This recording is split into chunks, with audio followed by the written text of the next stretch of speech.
나치 이념에 따르면 독일 가족은 가능한 한 많은 자녀를 가져야 했습니다. 그들의 목표는 금발, 푸른 눈, 이상적인 신체적 특징을 가진 순수 아리아인 남녀로 세상을 채우는 것이었습니다. 나치당과 친위대 SS 지도자들을 포함한 대부분의 가족들은 이 목표를 따랐습니다. 독일이 전쟁에서 패한 후 그들의 여성과 아이들은 어떻게 되었을까요? 가족의 평판은 그들이 성인이 된 후 어떤 영향을 미쳤을까요? 나치 장교의 아들, 딸 중에는 부모를 부끄러워하는 사람도 있었습니다. 그들은 이름과 신분을 바꾸거나 반나치 운동의 옹호자가 되었습니다. 반대로 다른 이들은 자신의 유산을 자랑스러워했습니다. 그들은 신나치 단체와 정당의 지도자가 되었습니다. 하지만 아버지의 행동에 대한 대가를 치러야 하는 사람들도 있었습니다. 그들 모두는 예외 없이 세계 역사상 최악의 범죄자들의 자녀라는 낙인을 평생 안고 살아야 했습니다.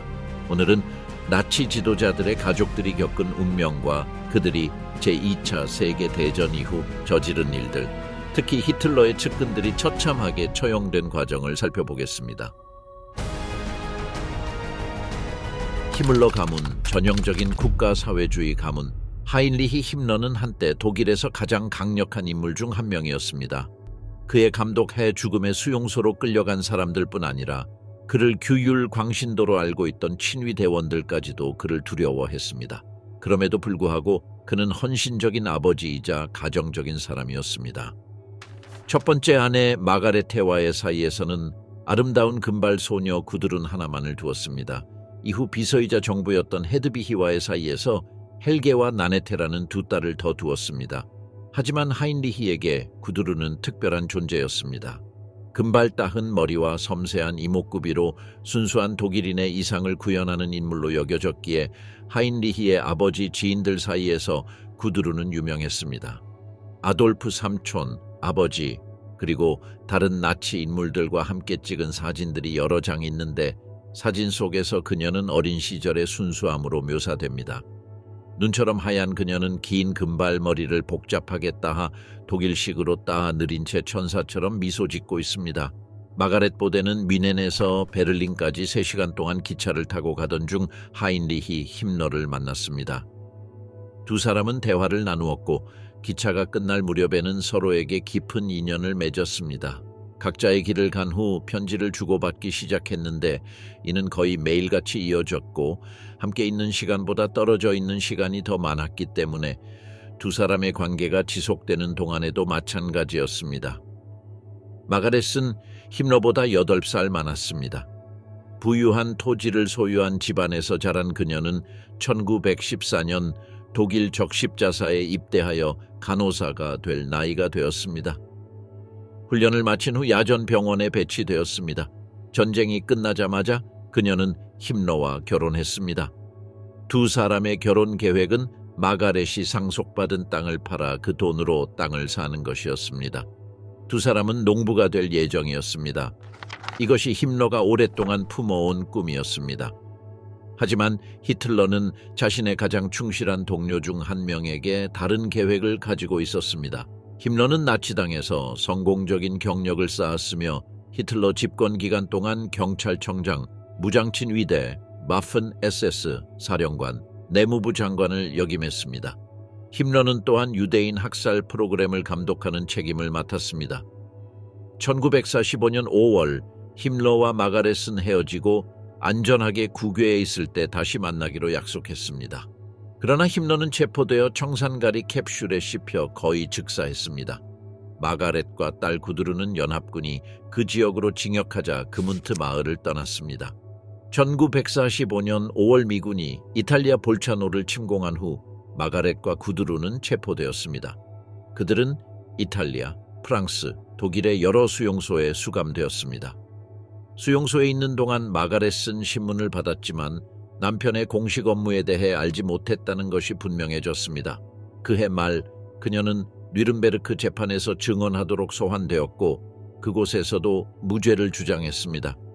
그녀와 구드루는 1946년 11월에 수용소에서 풀려났습니다. 그들은 빌레펠트의 베델 기관에 잠시 피난했습니다. 마가렛은 자신이 힘러의 아내였음에도 불구하고 세간의 주목을 받지 못했다고 주장했습니다. 그럼에도 불구하고 그녀의 행동을 감시했던 연합국위원회는 그녀가 나치당의 목표를 지지하고 남편의 행동을 지지했을 가능성이 높다고 확신했습니다. 그녀의 변호사는 후속 항소 과정에서 마가렛이 남편의 행동에 대해 책임을 질 수 없다고 주장했습니다. 1948년과 1953년 사이에 마가렛은 3차례의 재판에 연루되었습니다. 그 결과 판사는 그녀가 남편의 범죄에 대해 아무런 책임도 지지 않았다는 사실에도 불구하고 결국 그녀에게 책임을 묻지 않겠다고 판결했습니다. 1953년 1월 15일 그녀는 나치 정권의 수혜자로 분류되어 30일간의 징벌적 노동형을 선고받았습니다. 또한 연금과 투표권도 박탈당했습니다. 딸 구드루는 1952년 베델을 떠났고 마가렛은 1955년 가을부터 히펜에서 언니 리디아와 함께 살았습니다. 마가렛은 리디아에게 자신이 바라는 것은 조용한 삶뿐이며 조용히 지내는 것이 행복하다고 말했습니다. 그녀는 실제로 그렇게 했고 1967년 8월 25일 74세의 나이로 세상을 떠났을 때 그녀는 남편의 모든 비밀을 간직했습니다. 그의 모든 사생활을 포함해서요. 사실 마가렛 힘러가 미국인 신문관 중 한 명에게 말했듯이 그녀의 남편은 결코 충실한 사람이 아니었습니다. 그의 가장 유명한 불륜상대는 26세의 비서 헤드비히 포타스트였습니다. 1912년 2월 6일 중산층 부모에게서 태어난 그녀는 명문 중등학교에 진학하여 영어를 배웠습니다. 이후 만하임 통역경제연구소에서 학위를 받았습니다. 1932년 졸업 후 우체국 사무원으로 취직했습니다. 지루함과 도전을 갈망하던 헤드비히는 1935년 가을 게슈타포 언론부에 지원했지만 여전히 그녀의 야망을 채우기에는 역부족이었고 1936년 1월 힘러의 개인 비서가 되었습니다. 헤드비히의 친구들은 그녀를 토끼라고 불렀습니다. 그녀는 항상 친절하고 낙관적이었는데 이 두 가지는 마가렛 힘러가 결코 아니었습니다. 헤드비히는 체조와 조정을 좋아했습니다. 그녀는 동료들에게 인기가 있었습니다. 1937년 10월 그녀는 다른 직원들과 함께 테게른제 호수에서 힘러의 생일을 보냈고 SS 가족으로 환영받았습니다. 그들이 가까운 거리에서 일하면서 헤드비히와 힘러의 관계가 발전했고 1938년 크리스마스 어느 때 서로에 대한 감정을 인정했습니다. 힘러는 결혼은 물론 이혼도 싫어하는 것으로 유명한 히틀러와 자신의 불륜에 대해 직접 이야기했습니다. 그는 힘러에게 비밀리에 관계를 유지하라고 권했습니다. 어떤 이유에서인지 힘러는 이렇게 하지 않았습니다. 대신 그는 1941년에 아내에게 자신에게 정부가 있으며 그녀와 아이를 갖고 싶다고 말했습니다. 마가렛은 몹시 씁쓸했지만 그럼에도 불구하고 사실을 받아들이고 힘러의 아내로 남았습니다. 헤드비히는 1941년에 직무를 사임해야 했고 나치당은 그녀에게 베를린에서 북쪽으로 약 1시간 거리에 있는 메클렌부르크 숲에서 살 곳을 찾아주었습니다. 헤드비히와 힘러는 아들 하나, 딸 하나, 2 자녀를 두었습니다. 1944년에 그는 그녀에게 히틀러의 유명한 독수리 둥지가 있는 베르히테스가덴 근처에 있는 별장을 사주었습니다. 그곳에서 그녀는 기이한 삶을 살았습니다. 한 번은 게르다 보르만과 그녀의 아이들이 그녀를 방문했습니다. 게르다에 따르면 차를 마신 후 헤드비히는 그들을 다락방으로 초대하여 특별한 것을 보여주었습니다. 인체 부위로 만든 가구였습니다. 헤드비히는 좌석이 인간의 골반이고 다리가 진짜 인간의 발 위에 놓인 인간 다리인 의자의 제작 과정을 자세히 설명했습니다. 헤드비히는 또한 다우 수감자들의 등에서 벗겨낸 인간 피부로 제본된 나의 투쟁 사본을 가지고 있었습니다. 게르다는 힘러가 보르만에게 비슷하게 독특한 나의 투쟁판을 주려고 했지만 그가 받지 않았다는 것을 기억했습니다. 게르다는 그것이 그에게 너무 많다고 말했습니다. 제2차 세계대전 후 포타스트는 재혼하여 남은 생애 동안 대중의 눈에 띄지 않고 살았습니다. 전후 인터뷰에서 그녀는 나치가 저지른 전쟁 범죄에 힘러가 연루되었는지 또는 자신이 그 범죄를 알고 있는지에 대한 질문에 대답하기를 삼갔습니다. 라디오에서 힘러의 죽음을 알게 된 그녀는 잠시 바이에른주 로젠하임에 있는 엘러노레 폴과 함께 숨어 지냈습니다. 같은 해 그녀는 미군에 의해 체포되어 뮌헨에서 며칠 동안 신문을 받았습니다. 그녀는 완전한 무죄를 주장했고 기소되지 않았습니다. 남은 생애 동안 그녀는 힘러와 힘러의 연루에 대해 침묵을 지켰고 언론을 피했습니다. 힘러의 딸 구드룬이 그녀와 그녀의 이복 형제 자매에 대해 알게 되자 그녀는 그들에게 연락을 시도했지만 헤드비히는 거부했습니다. 그녀의 전쟁 후 생활에 대해서는 1994년 9월 22일 바덴바덴에서 82세의 나이로 사망했다는 사실 외에는 알려진 바가 거의 없습니다. 나치 내각에서 가장 저명한 가문 중 한 곳의 외동딸이었던 구드루는 전쟁이 끝날 때까지 호사스럽고 행복한 어린 시절을 보냈습니다. 연합군이 남티롤을 침공했을 때 구드룬과 그녀의 어머니는 남부 국경을 넘어 남티롤로 몰래 들어가려 했습니다. 그러나 1945년 5월 13일 마가렛과 그녀의 딸이 티롤에서 발각되자 연합군에 의해 즉시 구금되었습니다. 그들은 볼차노 근처 미국인이 운영하는 호텔에서 이틀 밤을 보내고 베로나에서 하룻밤을 보낸 후 피렌체로 날아갔습니다. 로마 근처 영국인이 운영하는 수용소 겸 신문소에서 여정을 마쳤습니다. 그곳에서 그들은 유일한 여성 수감자였습니다. 로마에서 그녀와 구드루는 뉘른베르크로 이송되었습니다. 도착하자마자 마가렛은 알몸 수색을 받았고 그녀의 코트 어깨 패드에 시안화 칼륨이 든 병이 꿰매져 있는 것이 발견되었습니다. 마가렛과 구드루는 침대로 2개의 판자를 놓은 빈 감방에 수감되었습니다.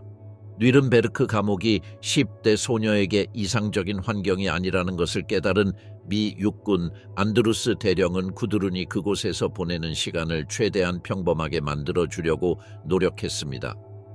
그럼에도 불구하고 구드룬은 1945년 9월 22일 신문을 받았습니다.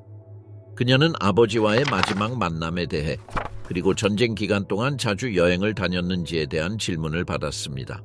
규율 있고 천사 같은 구드루는 지난 5년을 집이나 학교에서 보냈다고 대답했습니다. 그녀는 다하우 허브 농장 방문에 대해 간략하게 이야기했고 부모님이 전후 계획이나 다른 중요한 것에 대해 이야기한 적이 있는지에 대한 질문에는 부모님이 자신에게 아무것도 말해주지 않았다고 답했습니다. 신문관들은 그녀의 말을 믿었습니다. 전쟁 후 구드루는 극우 선정아이자 작가인 불프 디터 부르비츠와 결혼했는데 부르비츠는 후에 극우 민족민주당 NPD 바이에른 지부의 당 간부가 되었습니다. 이제는 진정한 나치 공주가 된 것입니다. 구드루는 극우 세력의 옹호자가 되었습니다. 그녀는 전 SS 대원들을 돕는 단체인 침묵의 도움 Silent Help에서 인정을 받았습니다. 그녀는 40년 넘게 이 단체를 위해 쉼없이 일했고 단체 회원들은 그녀를 거의 경외심에 가까운 존경과 찬사로 대했습니다. 동시에 구드루는 자신의 세대를 위해 바이킹 청년 비아이킹 유스이라는 거의 합법적이지 않은 신나치 단체를 설립하는 데 기여했습니다. 1958년 구드루는 오스트리아 보헤미아 숲 깊숙한 곳의 고대 켈트 유적지 근처에서 열린 SS 참전 용사들과 동지들의 모임에 참석했습니다.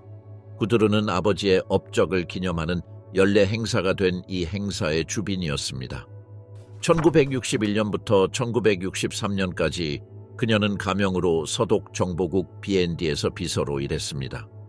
당시 정보국 국장은 미국에서 영입한 라인하르트 겔렌 장군이었는데 그는 동유럽과 반공산주의 활동에 대한 인맥과 경험을 바탕으로 전직 나치 인사들을 BND에 영입했습니다.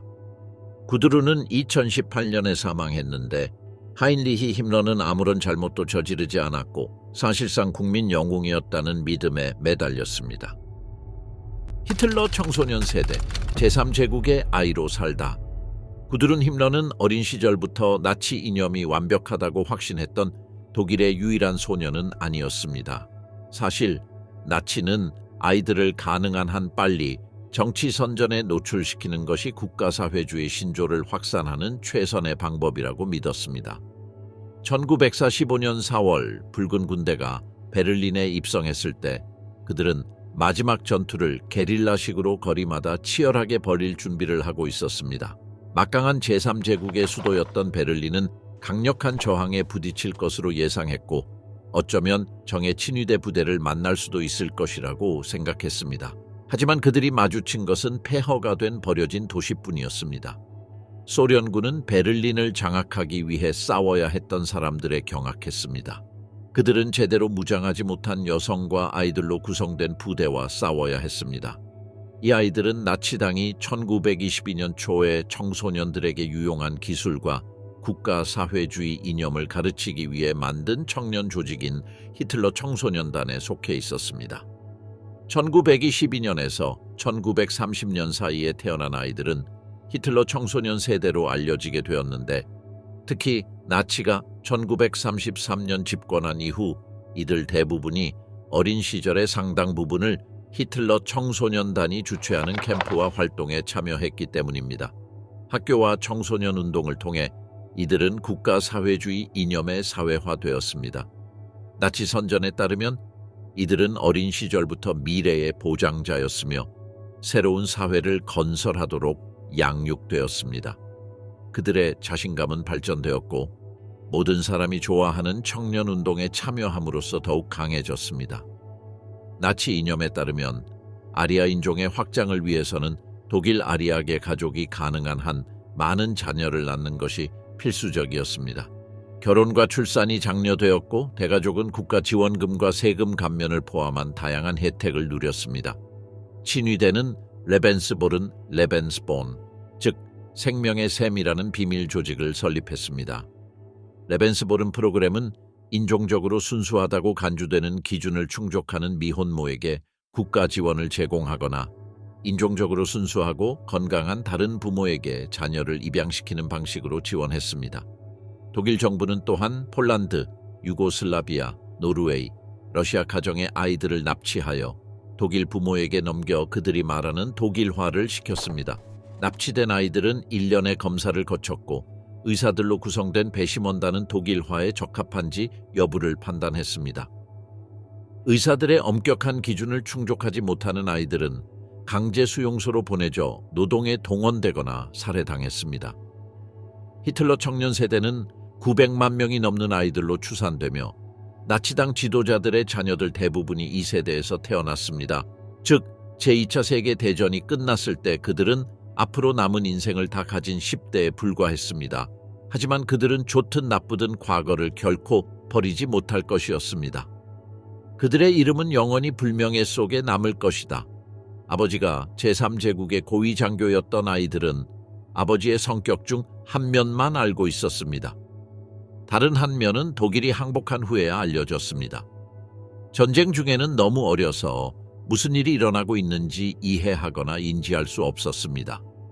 1922년에서 1944년 사이에 태어난 가장 나이 많은 아이들은 전쟁이 한창일 때 18살도 되지 않았습니다. 그들의 어린 시절 기억은 종종 바이에른의 푸른 목초지에 국한됩니다. 많은 아이들이 오스트리아 국경 근처 뮌헨 남쪽 바이에른 알프스의 오버잘츠베르크에 있는 총통의 산장인 베르크호프 주변의 안전한 경계에서 살았습니다. 총통 전용으로 지정된 이 고립된 장소는 전쟁과 폭력의 영향을 받지 않았습니다. 그들은 평범하고 심지어 행복한 어린 시절을 보냈고 당시 모든 아이들이 누리지 못했던 많은 특권을 누렸습니다. 나치 고위층들은 자신의 업무 내용을 자녀에게 심지어 배우자에게도 자세히 알리지 않았습니다. 아우슈비츠 수용소 사령관 루돌프 회스는 죽음의 수용소 외곽 성벽 바로 바깥에 멋진 집을 소유하고 있었는데 그곳에서 자녀들과 놀아주고 정원을 가꾸곤 했습니다. 대부분의 나치 지도자들처럼 그는 자녀 양육에 적극적으로 참여하고 소중한 시간을 함께 보내며 굿나잇 키스를 건네는 훌륭한 아버지였다고 전해집니다. 회스 자녀들이 몰랐던 것은 그의 아버지가 같은 날 다른 아이들에게 사형 선고를 내렸거나 저녁 식사를 위해 집에 오기 전에 수백 명의 유대인을 가스로 학살하는 것을 직접 감독했을 가능성이 있다는 것이었습니다. 놀랍지 않게도 나치 지도자들의 아들, 딸 대부분은 아버지의 행동을 정당화했습니다. 결국 이들은 보호받는 아이들이었고 특권을 누리며 나치 독일의 모든 사람들로부터 좋은 대우를 받았습니다. 최고의 장난감과 최고의 삶을 누렸고 행복하고 사랑스러운 어린 시절을 보냈습니다. 어떤 아이들은 부모에 대한 혐의를 부인하기까지 했습니다. 증거가 산더미처럼 쌓여 있고 많은 범죄가 의심의 여지 없이 증명되었음에도 말입니다. 그들은 밤에 잠자리에서 동화책을 읽어주고 승마와 캠핑을 함께하게 해주던 아버지가 수백만 명의 죽음에 책임이 있다는 사실을 도저히 믿을 수 없었습니다. 그 맥락에서 이 아이들이 나치즘에 반대하는 의사를 표명하는 데는 많은 용기가 필요했습니다. 니클라스 프랭크는 이 범주에 속합니다. 그의 아버지가 후회나 후회를 표하지 않고 자신의 행동을 정당화하려고 한 것은 그에게 참을 수 없습니다. 프랭크는 1939년 3월 9일 뮌헨에서 한스 프랭크와 브리짓 헤르브스트 사이에서 태어났습니다. 그는 부부의 5자녀 중 막내였습니다. 니클라스가 생후 8개월쯤 되었을 때 그의 아버지는 독일이 점령한 폴란드에서 히틀러의 총독으로 임명되었습니다. 이 직책에서 한스 프랭크는 폴란드 시민을 노예로 만들고 폴란드 유대인을 학살하는 나치 정책의 책임을 맡게 되었습니다. 니클라스는 폴란드 크라쿠프에서 자랐습니다. 그의 아버지는 2046년 뉘른베르크 재판에서 교수형에 처해졌고 그 후 그는 자신이 한 일을 조금씩 깨닫기 시작했습니다. 세월이 흐르면서 아버지에 대한 그의 초기 부끄러움은 40년간의 수색 끝에 아버지의 삶에 대한 세세한 부분까지 밝혀지면서 불타는 강박적인 증오로 변했습니다. 그는 독일에서 존경받는 기자가 되었고 나치즘의 참상을 다룬 다양한 다큐멘터리를 제작하기도 했습니다. 니클라스 프랑크는 1987년 아버지 결산이라는 제목의 책을 출간하며 자신의 아버지를 사이코패스라고 비난했습니다. 그는 수백만 폴란드 국민에게 저지른 일에 대해 아무런 죄책감도 느끼지 않았습니다. 이 책에서 니클라스는 아버지가 처형당하는 것이 마땅하다고 주장했습니다. 또한 아버지가 늦게 가톨릭으로 개종한 것에 대해서도 의문을 제기하며 단지 면죄를 받기 위해서였다고 생각했습니다. 그러나 그는 자신이 아버지의 특징을 어느 정도 공유하고 있음을 인정했습니다. 그는 스스로를 뛰어난 거짓말쟁이이자 공격적인 유머 감각을 가진 훌륭한 연설가라고 생각했는데 아버지의 유머 감각과 매우 비슷하다는 말을 들었습니다. 이 책은 특히 클라우스 폰 쉬라흐와 마르틴 아돌프 보르만 같은 다른 나치 자녀들로부터 맹렬한 비판을 받았습니다. 당시 신학 교수였던 마르틴 아돌프 보르만은 자신과 니클라스가 아버지에 대해 한 번도 이야기하지 않은 것을 후회했습니다. 이 아이들 중 일부에게는 아버지를 거부하거나 저주하는 것은 상상도 할 수 없는 일이었습니다. 어떤 이들에게는 그 책이 장면과 언어 모두에서 너무 폭력적이었다. 그의 형제자매들은 그가 그 책을 쓴 것을 결코 용서하지 않았고 그와 아예 말도 걸지 않았다. 어린 시절 친구들 중 몇몇도 마찬가지였다. 니클라스는 전쟁 중 어머니가 저지른 일에 대해 어머니께 책임을 묻지 않은 것을 후회했습니다. 그는 어머니가 비겁할 뿐만 아니라 냉소적이었다고 묘사합니다. 어머니는 모피코트에 매우 열정적이었고 친위대 경비병과 함께 메르세데스 벤츠를 타고 돌아다니는 것을 좋아했다고 합니다. 니클라스 프랭크는 어머니가 친위대 운전기사의 안내를 받아 지역시장에 가서 유대인들이 만든 값싼 코르셋을 사곤 했다고 설명합니다. 당시 폴란드 유대인들은 굶주림에 시달렸지만 살아남기 위해서는 시장에서 물건을 싸게 팔아야 했습니다. 프랭크의 어머니는 주로 남편의 도발로 인해 이러한 상황을 이용했습니다. 제3제국의 주요 인물들의 후손들 중에는 부모의 옳고 그름을 판단하거나 그에 대한 선언을 할 수 없는 사람들도 있었습니다. 예를 들어 제국 선전장관 요제프 괴벨스의 6자녀는 모두 총통의 벙커에서 부모에게 살해당했습니다. 괴벨스의 아내 마그다는 귄터 크반트와의 첫 번째 결혼에서 아들을 낳았고 귄터 크반트는 24세의 유대교로 개종한 딸을 낳았습니다. 사업가이자 독일계 유대인이었던 크반트는 강제 수용소로 보내졌습니다. 히틀러의 여성들의 비극적인 삶과 죽음. 1930년 아돌프 히틀러는 가까운 동료 마르틴 보르만에게 비밀리에 만나자고 제안했습니다. 중요한 질문이 있었기 때문입니다. 홀로 남겨진 그에게 히틀러는 비밀과 신중함이 요구되는 임무를 맡겼습니다. 히틀러는 보르만에게 하인리히 호프만의 사진 스튜디오에서 조수로 일하던 17살 소녀의 혈통을 조사해달라고 부탁했습니다. 히틀러는 그녀에게 호감을 느꼈고 그녀가 아리아계 혈통인지 알고 싶어 했습니다. 철저한 조사를 마친 보르만은 에바 브라운에게 유대인의 피가 한 방울도 섞이지 않았다는 것을 확인했습니다. 히틀러는 안도했습니다. 유일한 문제는 히틀러가 이미 이복 조카 딸 겔리 라우발과 낭만적이기는 하지만 독성이 있는 관계를 맺고 있었다는 것입니다. 당시 겔리는 겨우 22살이었고 히틀러는 그녀보다 20살이 많았습니다. 그는 그녀를 극도로 보호하여 겔리가 통제받고 감시받는다고 느끼게 했습니다. 1927년 히틀러가 그녀가 운전사와 불륜을 저질렀다는 사실을 알게 된 후 그는 그녀를 자신 외의 어떤 남자와도 단둘이 두지 않기로 결심했습니다. 이것은 불쌍한 겔리에게는 엄청난 충격이었고 그녀는 어떻게 해야 할지 몰랐습니다. 1931년 9월 18일 저녁 히틀러가 뉘른베르크에 있는 동안 겔리는 그가 보호를 위해 준 총을 가져다가 총구를 그녀의 가슴에 대고 발사했습니다. 그녀는 바닥에 쓰러졌고 천천히 피를 흘리며 죽었습니다. 히틀러는 엄청난 충격을 받았지만 겔리가 사라지자 에바와의 관계를 추구할 수 있었습니다. 히틀러는 결혼에 대한 강한 반감을 가지고 있었기에 생애 마지막 순간까지 에바에게 결혼을 허락하지 않았습니다. 에바는 여러 차례 결혼을 요구했습니다. 에바는 히틀러가 이상적으로 여겼던 자연스러운 여성상을 그대로 구현한 인물이었습니다. 금발의 운동신경이 뛰어난 그녀는 체조와 수영을 즐겼고 몸매 관리에도 철저했습니다. 정치나 국가 상황에는 거의 관심이 없었습니다. 허세나 우아함은 거의 없었고 상쾌할 정도로 자유분방했습니다. 감정적으로 미숙했고 히틀러에게 조종당하기 쉬웠습니다. 이바의 관점에서 히틀러는 예의 바르고 종종 매력적이며 관대하고 세심한 사람이었습니다. 그의 명성이 점점 커져가는 모습은 에바에게 아첨과 흥분을 안겨주었습니다. 에바는 히틀러가 감히 자신에게 가까이 다가가는 사람들에게 얼마나 잔인하고 무관심한지 아직 깨닫지 못했습니다. 1932년이 되자 그녀는 그의 무관심을 뼈저리게 느꼈다. 히틀러에게 헌신한 에바는 그가 자신에게 관심을 가져주기를 끊임없이 기다렸지만 그해 히틀러는 거의 뮌헨에 없었다. 설령 그가 뮌헨에 있다 하더라도 그는 그녀에게 시간을 거의 주지 않았다. 에바는 그의 부재와 침묵을 거부의 표시로 받아들이고 개인적인 감정으로 받아들였다. 불안은 절망으로 바뀌었다.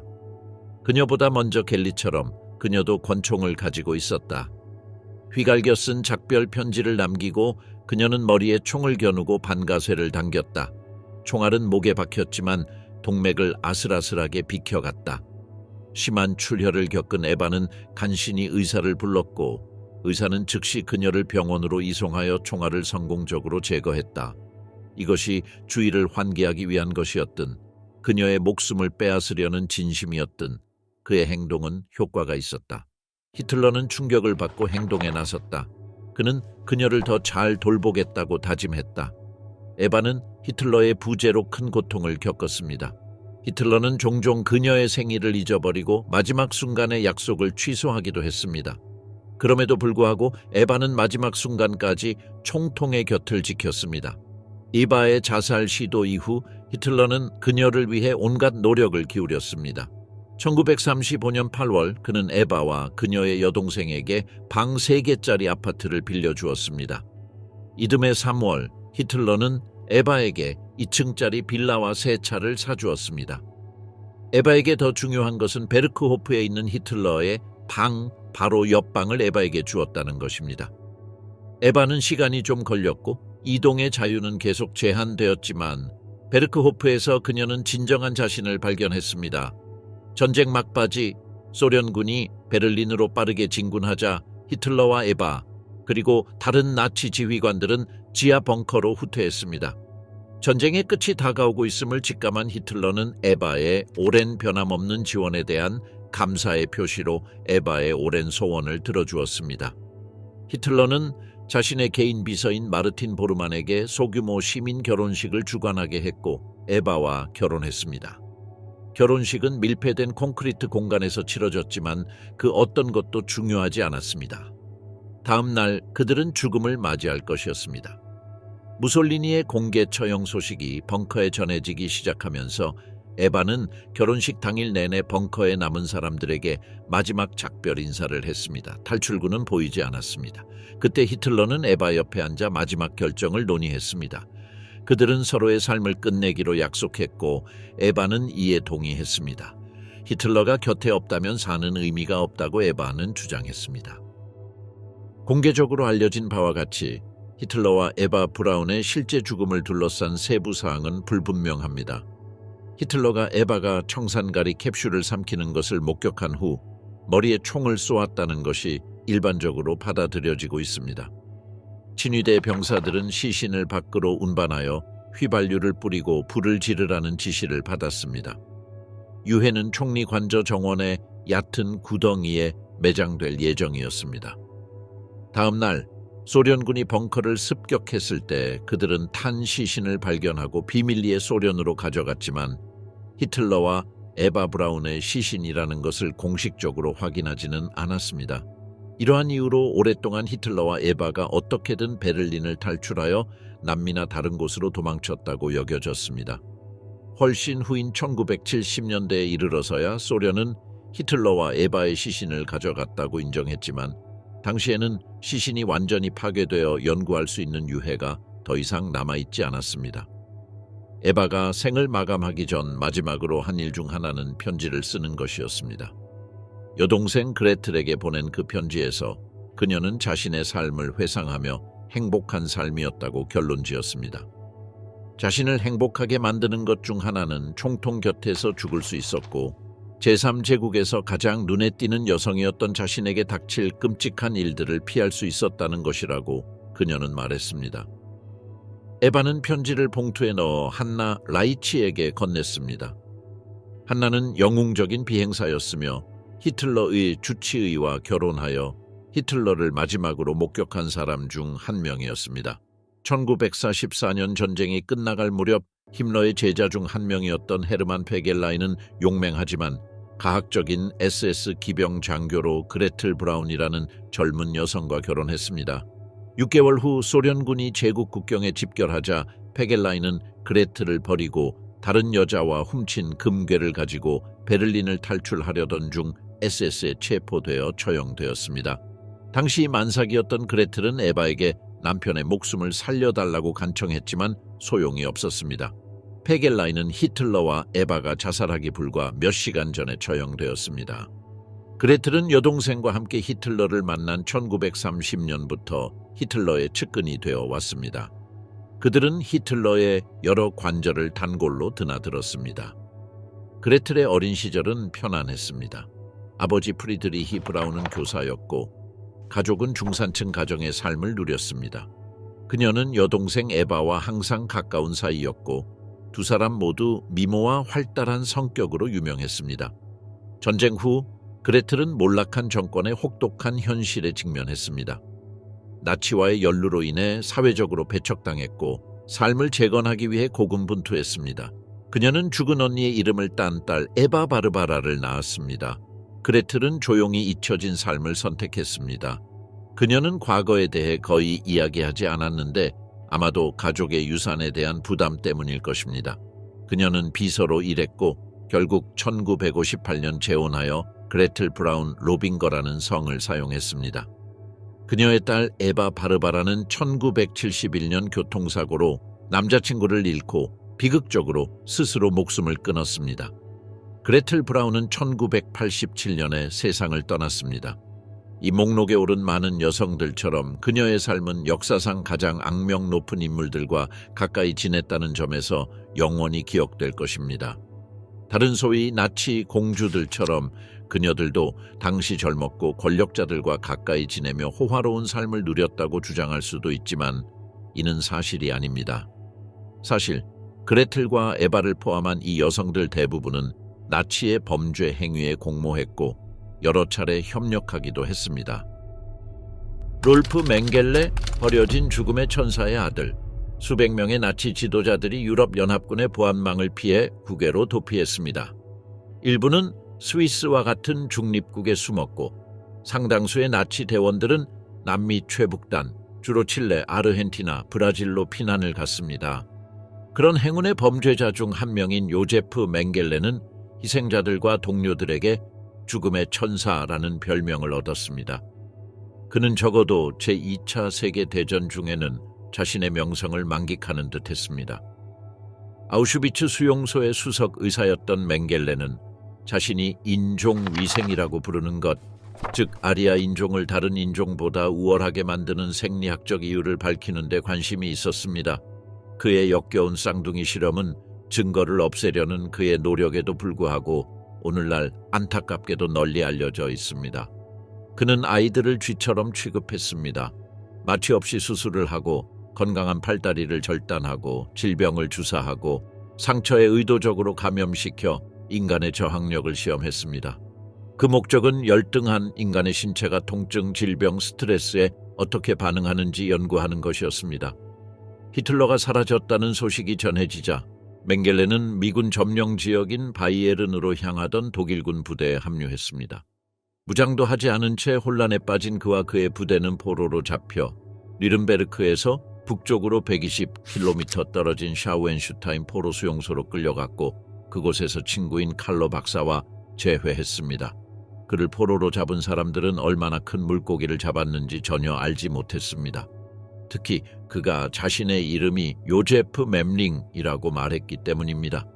게다가 거의 모든 SS 대원들은 팔에 혈액형 문신을 하고 있었지만 맹겔레는 문신을 거부했습니다.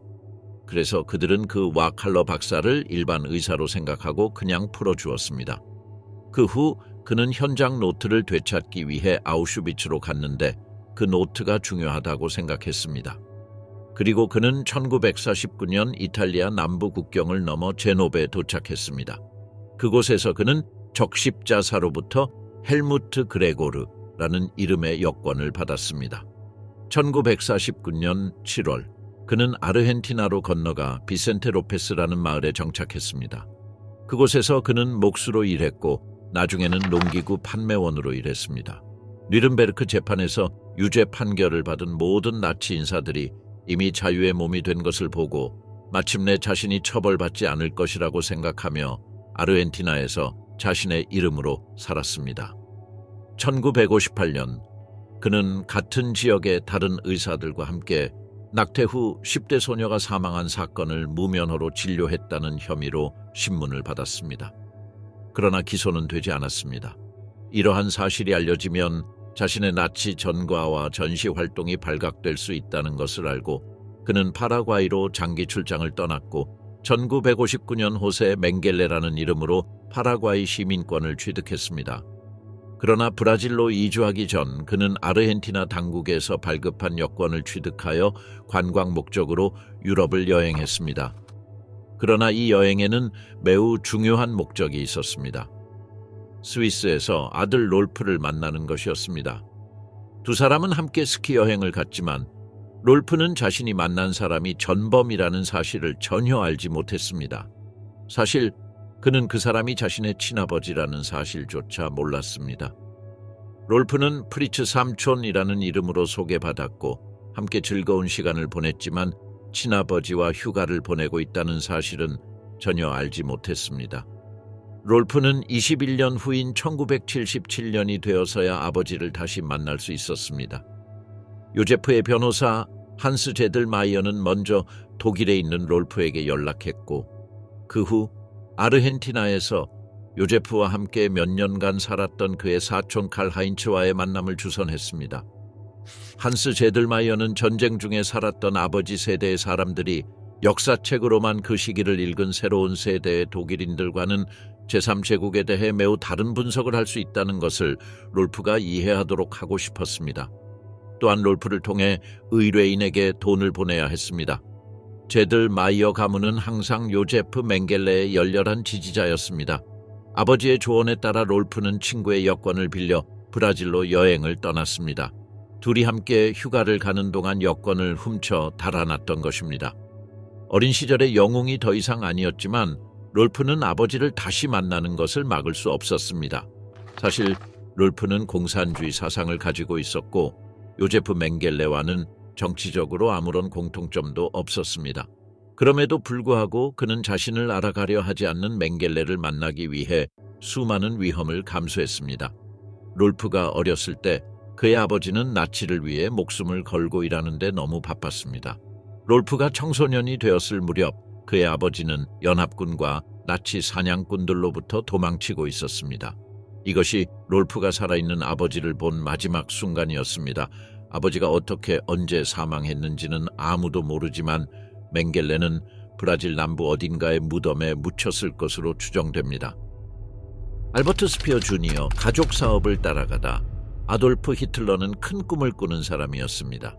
그중 하나는 국가사회주의 원칙에 기반한 건축으로 미래 도시를 건설하는 것이었습니다. 그는 자신의 비전을 실현하기 위해 건축가 알베르트 슈페어를 고용했는데 그의 놀라운 능력은 그를 총통의 측근으로 만들 만한 자격을 갖추게 했습니다.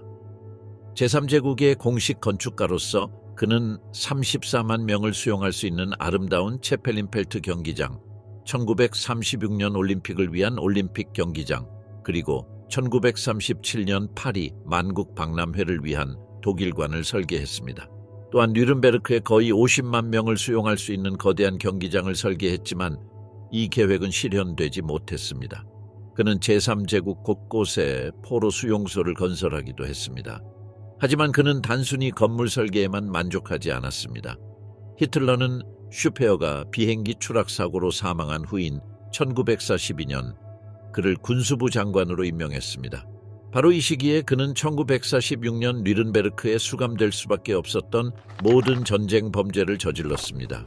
그는 아우슈비츠 수용소를 13만 2천 명으로 확장하는 등 강제 수용소 건설 및 개조 작업에 직접 관여했습니다. 이 작업을 위해 그는 노예 노동을 명령했습니다. 감옥에서 풀려난 후 그는 홀로코스트에 가담하지 않았기 때문에 불법적으로 투옥되었다고 선언했습니다. 그는 진보와 복지의 이념에 충실한 선량한 나치로 보이려고 노력했지만 저질러지고 있는 범죄에 대해서는 전혀 몰랐습니다. 그러나 이 이야기는 아무도 속이지 못했고 그의 아들인 알베르트 슈페어 주니어도 속이지 못했습니다. 나치 관료의 다른 자녀들과 마찬가지로 슈페어 주니어는 아버지의 악명 높은 사건에 대해 이야기해야 했습니다. 힘러는 아버지의 이미지를 회복하려고 노력했고 괴링은 그것에 대해 전혀 언급하지 않으려고 최선을 다했지만 슈페어 주니어는 항상 아버지와 거리를 두려고 했습니다. 그는 유죄 판결을 받은 전범의 성싱을 물려받았을 뿐만 아니라 그의 이름도 물려받았습니다. 그는 아버지를 미워해서 아버지와 거리를 두지 않았습니다. 그는 아버지를 사랑했습니다. 하지만 그는 나치 지도자들의 자녀 중 부모의 잘못을 인정한 몇 안 되는 사람 중 한 명으로 평가받습니다. 슈페어는 여러 인터뷰에서 아버지의 부주의와 가벼운 방치에 대해 불평했지만 기억하기로는 히틀러가 좋은 삼촌이었다고도 말했습니다. 그는 아버지를 미워하지 않았고 훌륭한 건축가로 여겼으며 오늘날 사람들이 생각하는 것보다 훨씬 현대적이었다고 말했습니다. 그는 아버지의 업무 능력은 존중했지만 이념은 존중하지 않았습니다. 이러한 전략 덕분에 그는 알베르트 슈페어의 아들이 아니라 그 자체로 평가받을 수 있었습니다. 사실 알베르트 슈페어 주니어는 건축가이자 도시계획가로서 어느 정도 좋은 평판을 얻었습니다. 그의 직업 선택은 아버지를 기쁘게 하기 위해서가 아니라 할아버지도 건축가였기 때문에 가문의 전통을 따르기 위해서였습니다. 스피어는 2017년에 세상을 떠났지만 그의 마지막 프로젝트 중 하나는 2022년 카타르 월드컵에서 빛을 발했습니다. 그는 단순히 경기장 건설을 계획한 것이 아니라 당시로서는 허황된 꿈처럼 보였던 도시 전체를 건설하는 계획을 세웠습니다. 사실 그는 수십 년 전부터 이러한 유형의 도시를 계획해왔습니다. 그는 1992년 이 주제에 대한 저서 지능형 도시 The Intelligent City를 출간했습니다. 이 책에서 그는 미래지향적이고 사람 중심적인 대도시에 대한 비전을 제시했으며 그 유일한 기능은 주민들을 행복하게 하는 것입니다. 스피어에게 도시는 자연스럽고 자발적이어야 합니다. 도시의 인간적인 면모를 결코 과소평가해서는 안 됩니다. 도시를 만든 사람의 특징 또한 눈에 띄지 않아야 합니다. 그의 계획은 다른 사람들이 참고할 수 있는 틀일 뿐입니다. 그 계획의 실현은 건축가, 설계자, 그리고 시공자의 몫입니다. 그는 개별 건물의 미학보다는 도시와 그 복잡성에 더 관심이 있습니다. 스피어는 자신을 무엇보다도 도시 공간의 설계자로 생각합니다. 도시 계획에 대한 그의 사고방식은 그의 아버지와 놀라울 정도로 비슷합니다. 다만 이상적인 도시를 건설하기 위해 유대인 포로들을 강제 노동에 동원할 필요가 없다는 점이 다릅니다. 에다 괴링 스타덤에서 감옥의 공포를 경험하기까지 헤르만 괴링의 아내 에미 괴링은 제3제국의 영부인이라는 별명을 얻었습니다. 괴링의 인맥과 괴벨스의 선전기구 덕분에 에미는 제3제국의 가장 존경받고 유명한 여배우 중 한 명이 되었습니다. 1940년대 괴링과 에미는 제국의 첫 번째 커플이 되었습니다. 하지만 이는 그녀의 운명을 결정지었습니다. 에미는 높은 인지도로 인해 전쟁 후 1년 징역형을 선고받았고 연합국 정부는 그녀의 재산의 30%를 압류했습니다. 또한 5년간 무대에서 활동이 금지되었습니다. 석방된 지 몇 년 후 에미 괴링은 뮌헨의 아주 작은 아파트에 정착하여 여생을 그곳에서 보냈습니다. 그녀의 딸 에다는 아름다운 만큼이나 정체성으로도 두드러졌습니다. 에다는 1938년 6월 2일에 태어났고 그들은 힘러처럼 나치의 미의 이상을 구현했습니다. 헤르만 괴링이 새로 태어난 아기의 이름을 무솔리니가 가장 사랑했던 딸 에다 치아노의 이름을 따서 짓고 싶어 했다는 소문이 있습니다. 그러나 에다 괴링은 그 이름이 부모님이 모두 좋아했던 독일 신화에서 유래했다고 주장했습니다. 그녀는 938년 11월 4일에 베를린 북동쪽의 괴링의 사냥터인 카린할에서 세례를 받았습니다. 종교의식은 매우 화려하고 장엄하게 진행되었는데 이는 당시 많은 반교회 급진주의자를 포함한 나치당의 일부 구성원을 짜증나게 했습니다. 그러나 총통이 대부였기 때문에 아무도 감히 불평하지 못했습니다. 사랑하는 아버지 품에 안긴 에다의 초상화는 독일 전역에서 수백만 부에 팔렸고 에다는 수많은 선물을 받았는데 그 중에는 괴링이 매우 좋아했던 루카스 크라나흐의 귀중한 그림도 있었습니다. 괴링의 가정생활은 새로 태어난 아이를 중심으로 이루어졌고 그들은 아이에게 애정을 담아 에드달레인이라는 별명을 붙였습니다. 에다는 부모의 삶의 햇살과 같았고 독일 언론의 주목을 받았습니다. 카린할이라는 호화로운 집에서 자랐습니다. 카린할은 드넓은 대지와 그 너머로 들소, 버팔로, 사슴, 엘크, 야생마들이 자유롭게 돌아다니는 수천 에이커의 숲으로 둘러싸인 호화로운 집이었습니다. 방들은 괴링이 탐욕스러운 보물찾기에서 약탈한 온갖 예술품으로 가득 차 있었습니다. 그는 스스로를 제국의 가장 위대한 예술 후원자로 여겼기 때문입니다. 저택의 지하에는 영화관, 체육관, 수영장, 당구장, 그리고 러시아식 한증막이 있었습니다. 부지의 다른 곳에는 진료실, 벙커, 그리고 3,000제곱피트가 넘는 사냥터라고 불리는 접견실이 있었습니다. 사냥 트로피가 늘어서 있었고 거대한 벽난로로 난방이 되는 교회의 본당이 있었습니다. 사냥과 다른 오락거리만으로는 부족했는지 여가 활동을 위해 다락방에는 오늘날 가치로 26만 8천 달러에 해당하는 600m 길이의 전철 선로가 깔려 있었습니다. 부지에는 가족과 방문객들의 즐거움을 위해 오로지 키우는 새끼 사자도 있었습니다. 안전을 위해 새끼 사자가 1살이 되면 매년 베를린 동물원에서 새 새끼 사자를 데려왔습니다. 괴링은 모두 7마리의 새끼 사자를 키웠고 모두 젖병으로 손으로 젖을 먹였습니다. 에다는 아빠가 가장 좋아하는 새끼 사자 무키와 놀고 있는 모습을 보며 기뻐했고 무솔리니조차도 작은 사자가 찾아오면 싸움을 벌이는 것을 좋아했습니다. 어린 공주는 자랑스러운 아버지의 사랑스러운 딸이었고 아버지는 여가 시간을 모두 공주와 함께 보내며 놀고 춤추고 껴안아 주었습니다. 아버지는 공주를 정교한 무대에 올려 보여주는 것을 좋아했습니다. 에다는 어린 시절을 호화로운 환경에서 보냈습니다. 사랑스럽고 세심한 부모님은 공주에게 너무 완벽하다고 생각하지 않으셨습니다. 가정교사가 있었고 전쟁의 고난에서 벗어나 세상과 단절된 차에 살았습니다. 하지만 아버지가 체포되어 뉘른베르크 재판에 회부되면서 모든 것이 바뀌었습니다. 그러니 연합군의 개입으로 이 모든 것을 이뤄내다가 원통해했던 것도 당연합니다. 붉은 군대가 접근하자 괴링은 직접 카리날의 재산을 폭파하라고 명령했습니다. 2억 라이히스마르크가 넘는 자신의 미술품 컬렉션을 특별 호송대를 통해 베르히테스가덴으로 옮긴 후 루프트바페의 폭파팀이 작업을 처리하도록 했습니다. 말년에 에다는 병원 실험실에서 일하며 의료기술자가 되기를 꿈꿨습니다. 비스바덴의 재활병원에서 일하며 어머니를 돌보는 데 헌신했고 1973년 6월 8일 어머니가 세상을 떠날 때까지 곁을 지켰습니다. 그 후 1970년대에는 괴링의 요트카린 2세를 사들인 저널리스트 게르트 하이데만과 5년 동안 함께하며 아버지를 기리는 데 헌신했습니다.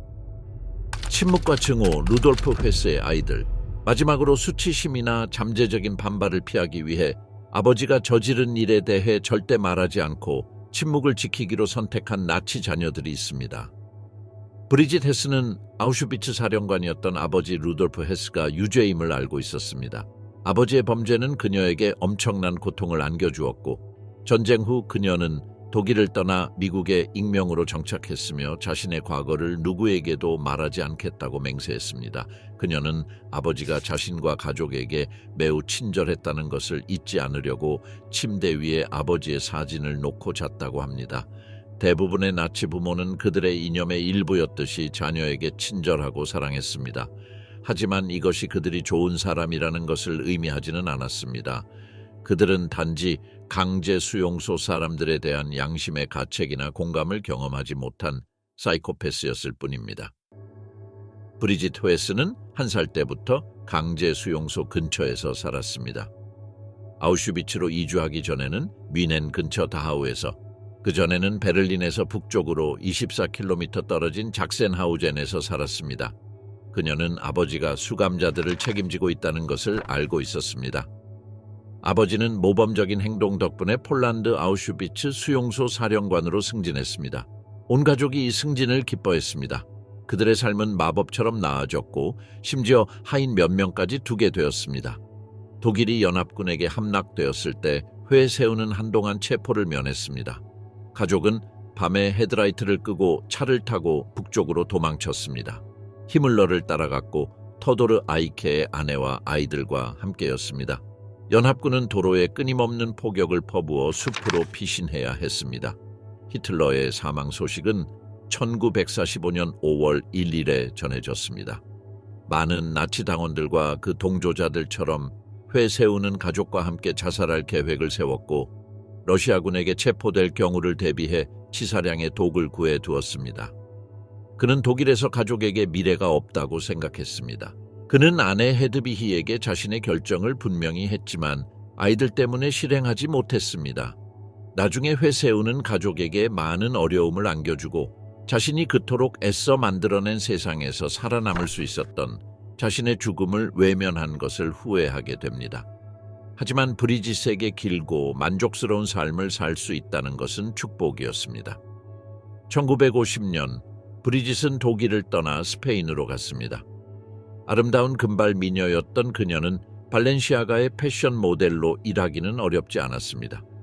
또한 워싱턴 DC에서 일하는 아일랜드계 미국인인 미래의 남편을 만났습니다. 바로 이 시기에 아버지의 회고록이 출판되었는데 이 참혹한 고백은 곧 유명해졌고 역사에 길이 남을 명작이 되었습니다. 브리짓은 남편의 뒤를 이어 라이베리아, 그리스, 이란, 베트남을 오가며 살았습니다. 1961년 남편과 결혼하여 슬의 아들과 딸을 두었습니다. 브리짓은 만난 직후 미래의 남편에게 자신의 가족 역사를 이야기했습니다. 그는 약간의 충격을 받았지만 대화를 통해 그녀가 피해자였고 사건이 일어났을 당시에는 특권에서 빈곤으로 삶이 하루아침에 바뀌었다는 결론을 내렸습니다. 결론: 나치 전범들의 아내와 자녀들은 제3제국이 멸망할 무렵 대부분 매우 어렸고 부모와 배우자가 저지른 일의 무게를 평생 짊어져야 했습니다. 그들 대부분은 자존심의 문제였지만 다른 이들은 깊은 부끄러움을 느꼈습니다. 나치 지도자들의 자녀 중에는 천사 같은 얼굴을 한 구두른 힘러처럼 극우 정치에 뛰어든 자도 있었습니다. 리카르도 아이히만처럼 아버지의 만행을 강력히 비난하는 자도 있었습니다. 그리고 여전히 다른 이들은 세상에 알려지지 않고 조용히 고립된 삶을 선택했습니다. 악명 높은 것은 대부분의 여성들이 이런 길을 택했다는 것입니다. 그녀들은 이름도 바꾸었습니다. 아마도 가장 흥미로운 사례는 에다 괴링의 경우일 것입니다. 그녀의 어린 시절은 하인, 장난감, 심지어 애완용 사자 새끼들로 둘러싸인 저택에서 꿈꿔왔던 시간이었습니다. 그녀의 아버지는 뉘른베르크에서 교수형을 피하려고 청산가리를 복용했고, 그녀는 임종하는 어머니를 돌보고 파시스트 기자와 사귀며 생애 마지막 몇 년을 보냈습니다. 하지만 어떤 경우든 나치 지도자들의 가족들이 어떤 짓을 했든 그들이 사랑하는 사람들이 저지른 범죄는 결코 잊힐 수 없습니다.